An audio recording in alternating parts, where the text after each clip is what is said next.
안녕하세요. 한국어 강의를 맡은 Татьяna입니다. Здравствуйте! И вновь с вами курс корейского языка для домохозяек, и я, Татьяна. Бывало ли у вас когда-нибудь такое, что одежда, которую вы купили для себя, вам не подошла по размеру? Или не подошла тому, для кого вы ее купили? Если же да, то наверняка вы уже пробовали делать возврат. А делали ли вы возврат в Корее? Если же нет, тогда этот урок, это занятие именно для вас. Сегодняшняя наша тема – возврат, то есть 환불. 환불. Сегодня мы научимся с вами, как делают возврат в Корее. Итак, приступим.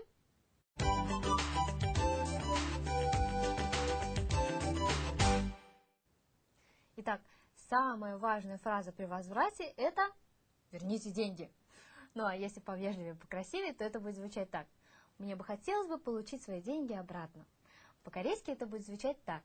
돈으로 돌려받으면 좋겠어요. 돈으로 돌려받으면 좋겠어요. Итак, прежде чем вы послушаете сейчас наш диалог, я вам дам одну маленькую подсказку. Вспомните, что обычно мы говорим, когда мы приходим в магазин, чтобы вернуть какую-то вещь.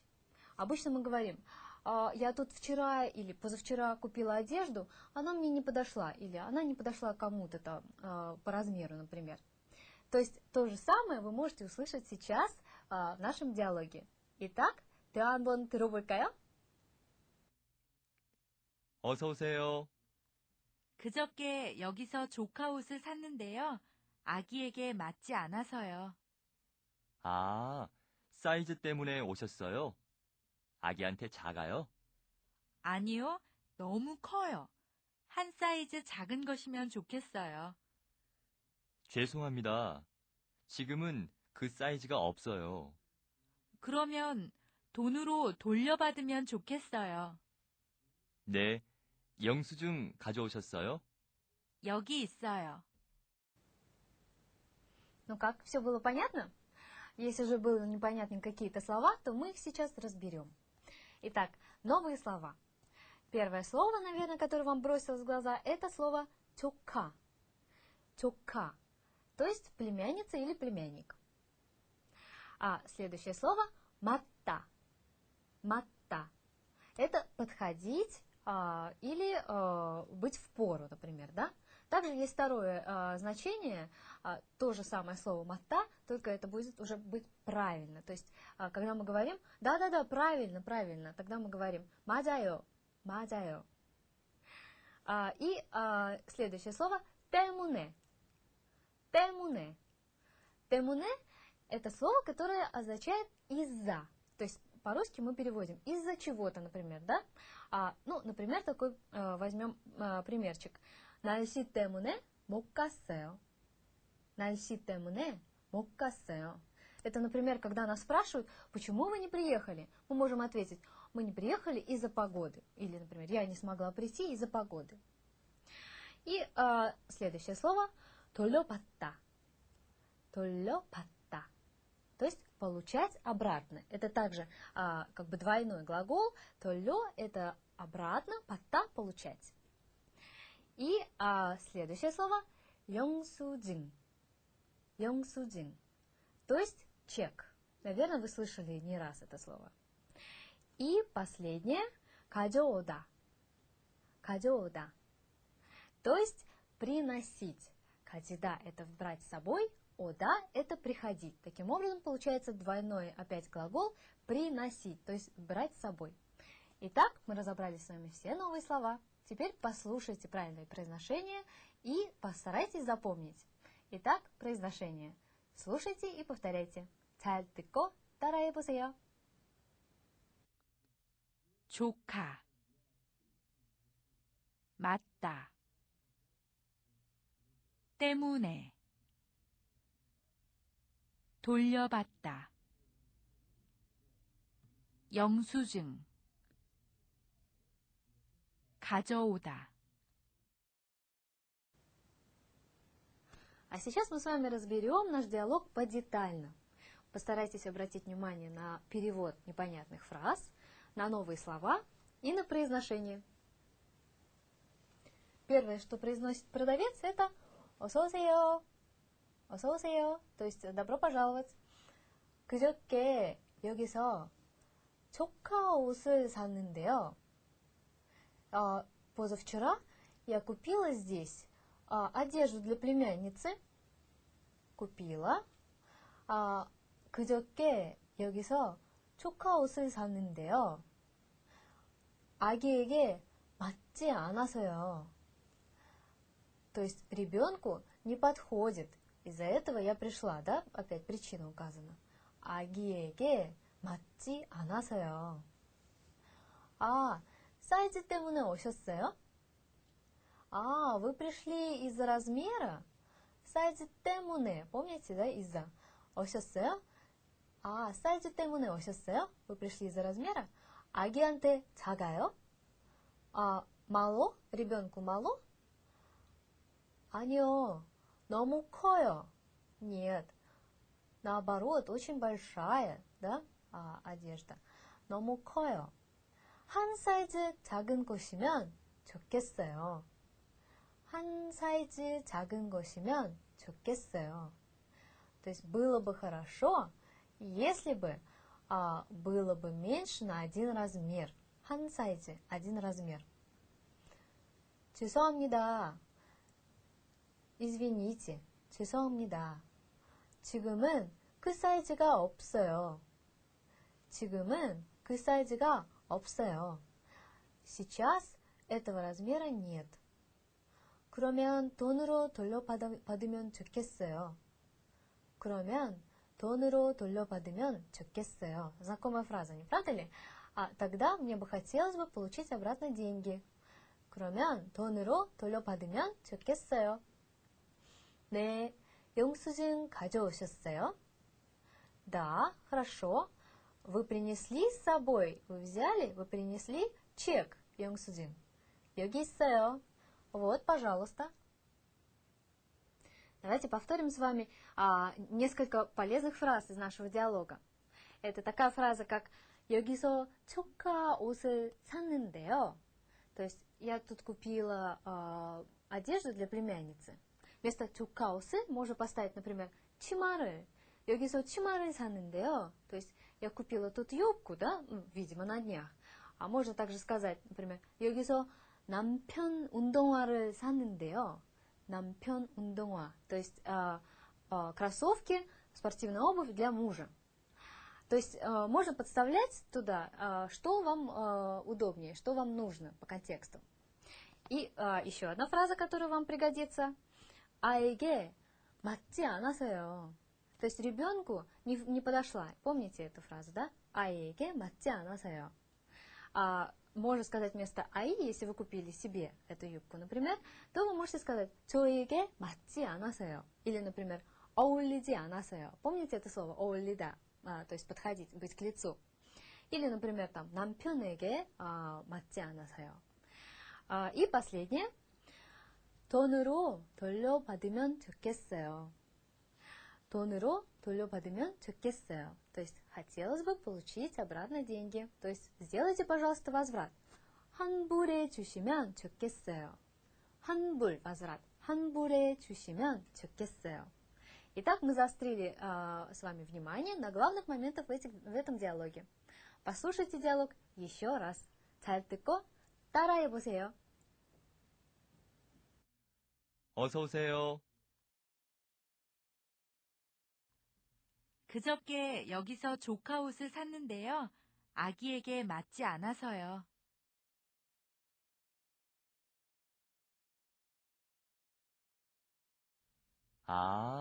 사이즈 때문에 오셨어요? 아기한테 작아요?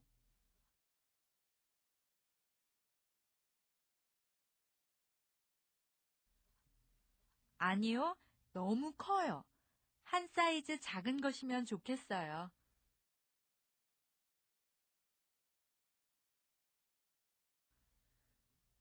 죄송합니다. 지금은 그 사이즈가 없어요.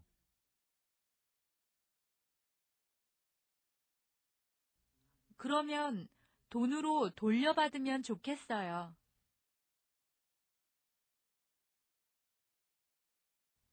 네, 영수증 가져오셨어요? 여기 있어요. А сейчас настало время грамматики. Сегодня мы с вами разберем парочку моментов самой несложной грамматики в корейском языке. Первое – это окончание нынде, которое вы встретили во фразе, которая нам встретилась в диалоге 그저께 여기서 조카 옷을 샀는데요. И второе – это окончание словосочетание, которое нам встретилось во фразе 돈으로 돌려받으면 좋겠어요. Итак, начнем с первого. Первое – это окончание нынде, как я уже сказала. Оно служит для того, чтобы уточнить или пояснить ситуацию. Ну, то есть, как в нашем диалоге мы говорим, я тут вчера или позавчера купила одежду для племянницы и так далее, и так далее. Да? То есть, для того, чтобы начать какую-то основную свою мысль, вы уточняете или поясняете. Так вот, это окончание просто-напросто присоединяется к основе глагола, вне зависимости от того, заканчивается ли он на согласный или на гласный звук. То есть, если мы берем, например, глагол «када», то есть «идти», то, прибавляя это окончание, у нас получится «каннынде», и в прошедшее время «каннынде», то есть «уехал» там, или «уходил». Ничего сложного нет. Давайте теперь посмотрим глагол, основа которого заканчивается на согласную. Ну, например, «итта», то есть «быть», «находиться». Да? «Итта», «иннынде», «исоннынде». Понятно? Прошедшее, будущее и настоящее время.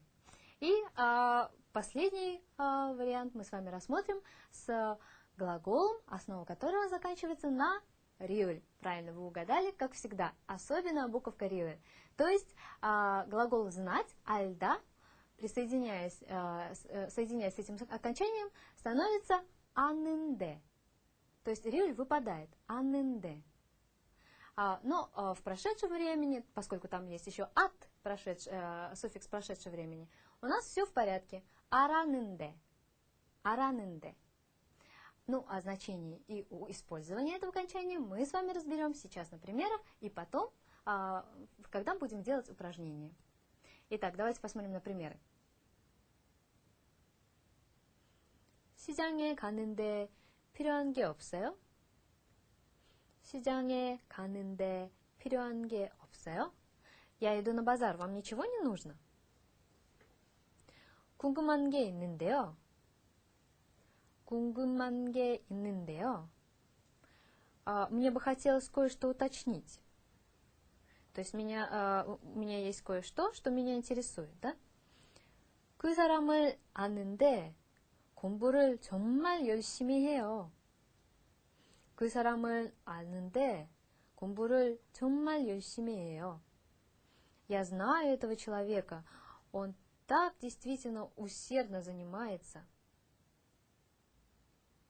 В случае же, когда мы хотим пояснить или уточнить ситуацию при помощи прилагательного, то мы прибавляем окончание не «нынде», а просто «ынде» или «ньынде». То есть, как вы видите у себя на экранах упрощенные варианты этого окончания. Ну, например, возьмем слово «хороший», то есть «чута». Прибавляя это окончание, у нас получается «좋은데», «좋은데». Потому что основа этого прилагательного заканчивается на согласную, то есть here. И следующий пример, основа которого заканчивается на гласную, то есть 예쁘다. Возьмем этот пример. 예쁘다, то есть красивый. 예쁜데, 예쁜데, то есть понятно, да, техника. Просто прибавляем ньынде, потому что на гласную заканчивается.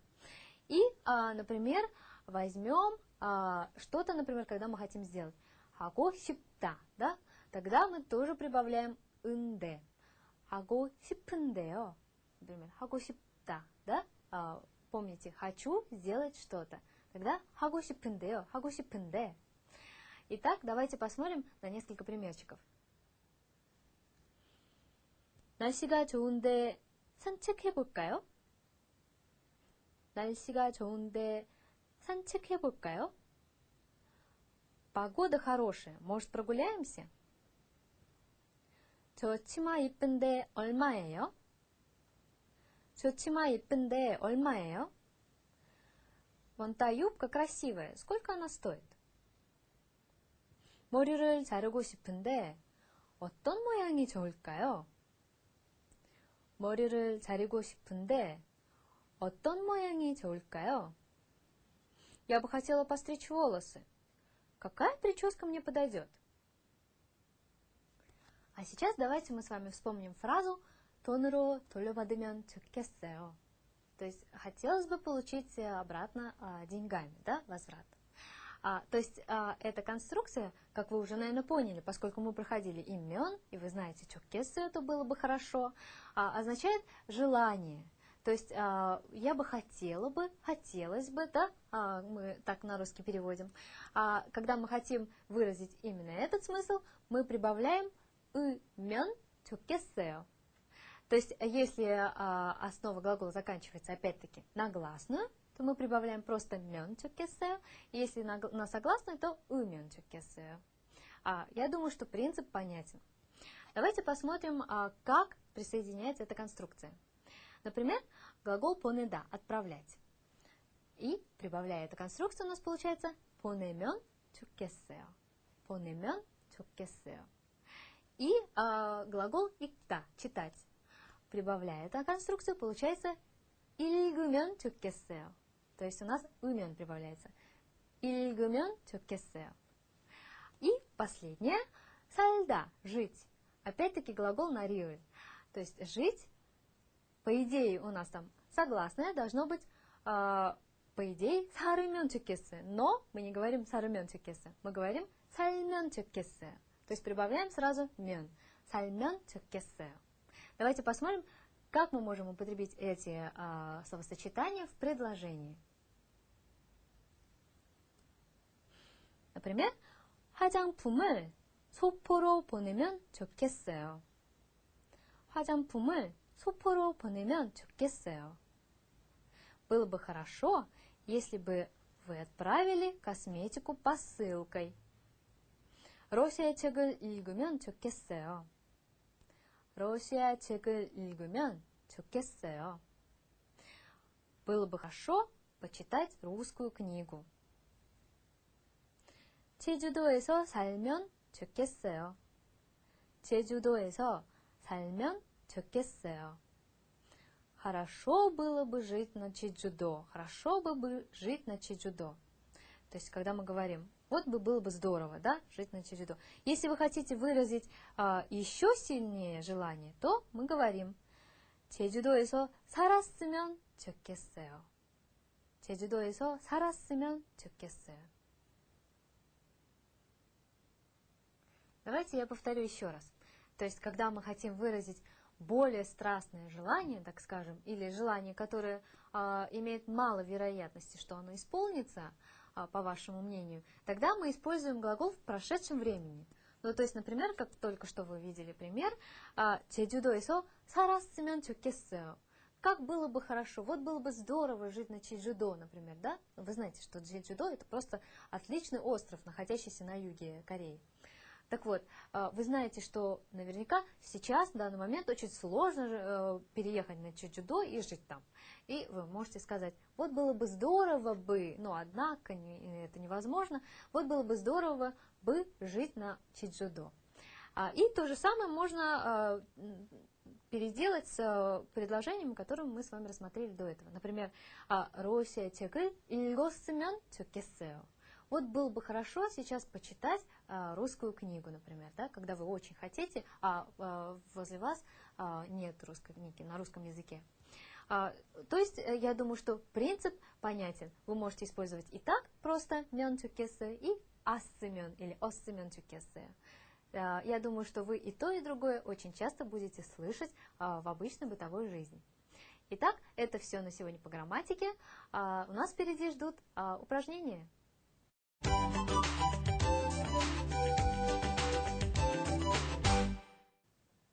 Итак, первое упражнение, которое мы сегодня выполним, это упражнение на окончание нынде, которое мы с вами прошли. Помните? Оно означает уточнение или пояснение ситуации. Итак, давайте попробуем сделать это упражнение вместе. Давайте взглянем с вами сначала на примерчик.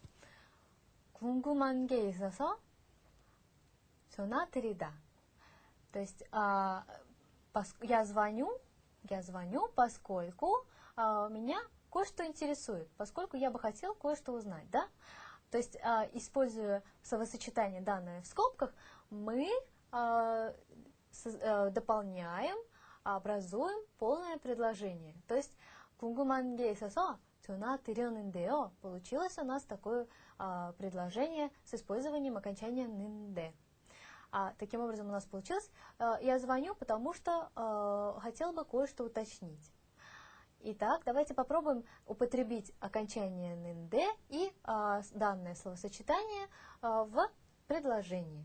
Итак, 시어머님 생신이다, то есть день рождения свекрови. Итак, смотрим, что нам дано. 내일, день рождения свекрови. 뭘 사드릴까요? 뭘 사드릴까요? Что купим? Итак, завтра день рождения свекрови. Что купим? Итак, 내일 시어머님 생신인데, совершенно верно, то есть, поскольку здесь «ида», мы прибавляем просто «ин», просто «н-де», да? 내일 시어머님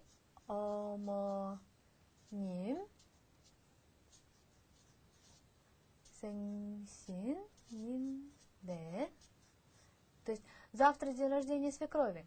Что купим? То есть ситуация, что купим, да? 내일 시어머님 생신인데 뭘 사드릴까요? Следующее. 소포를 보내다. Отправлять посылку. 한 달 전에. Отправлять посылку. 잘 받았어요? Итак, месяц назад, 한 달 전에, да, до этого месяц. Месяц назад я отправил посылку. 잘 받았어요? Получили? То есть благополучно получили? Итак, 한 달 전에 소포를 보냈는데 잘 받았어요? получается. Правильно? 한 달 전에 소포를 보냈는데, то есть поскольку 1 месяц назад, мы употребили здесь прошедшее время. 한 달 전에 소포를 보냈는데 잘 받았어요? Следующее. 이 점퍼가 좋다. Этот джемпер, куртка, да, хорошая. 입어보세요. Попробуйте примерить, да? 입어보세요. Попробуйте примерить. 이 점퍼가 좋은데 입어보세요. 이 점퍼가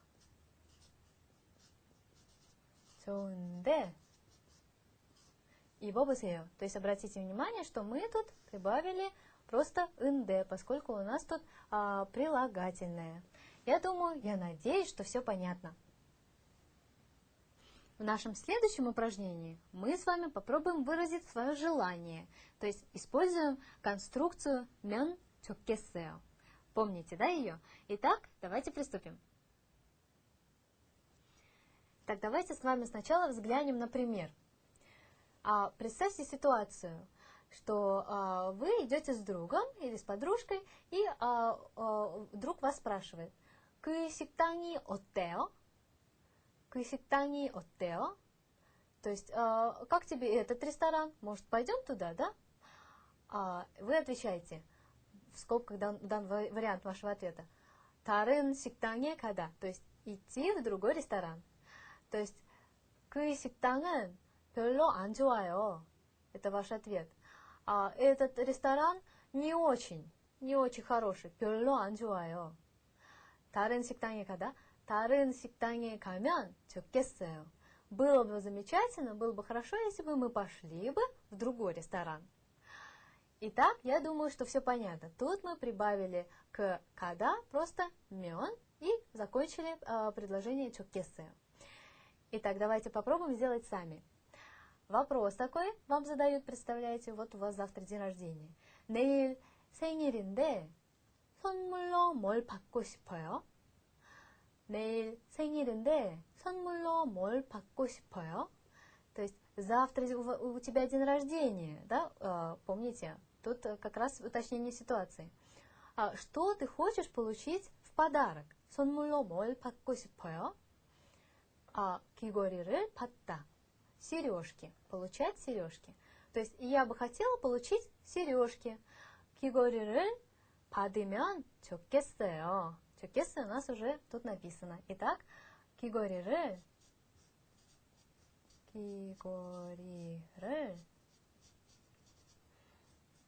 받으면